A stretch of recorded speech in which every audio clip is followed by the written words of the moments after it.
Today, we have a major update on the Fraser River Tunnel project.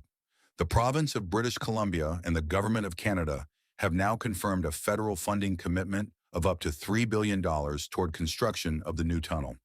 This project will replace the aging George Massey Tunnel with a modern, toll-free 8-lane immersed tube tunnel under the Fraser River. The updated total project budget is now $8.5 billion. According to the province, this reflects current market conditions, inflation, updated project scope, and the delivery schedule for a project of this size and complexity.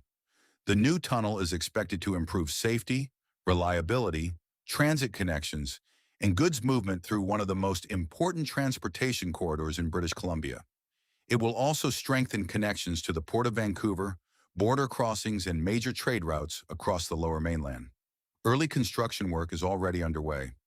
This includes tree clearing, utility relocations, preparation for the tunnel casting basin, access roads, retaining walls, and temporary marine infrastructure, including jetties and a trestle bridge to Deas Island.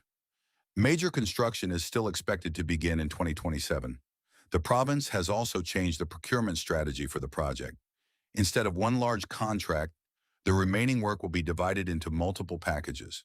The goal is to increase competition, create more opportunities for local contractors, and get better value for taxpayers. Officials say the tunnel design itself has not changed.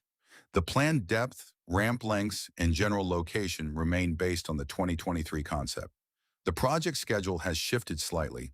The original estimated completion date was December 2030, and the new estimated completion timeline is now September 2031.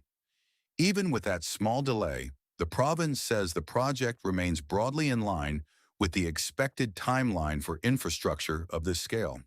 Once complete, the Fraser River Tunnel will become one of the most important transportation upgrades in Metro Vancouver, helping move people, transit, goods, and commercial traffic more reliably across the Fraser River.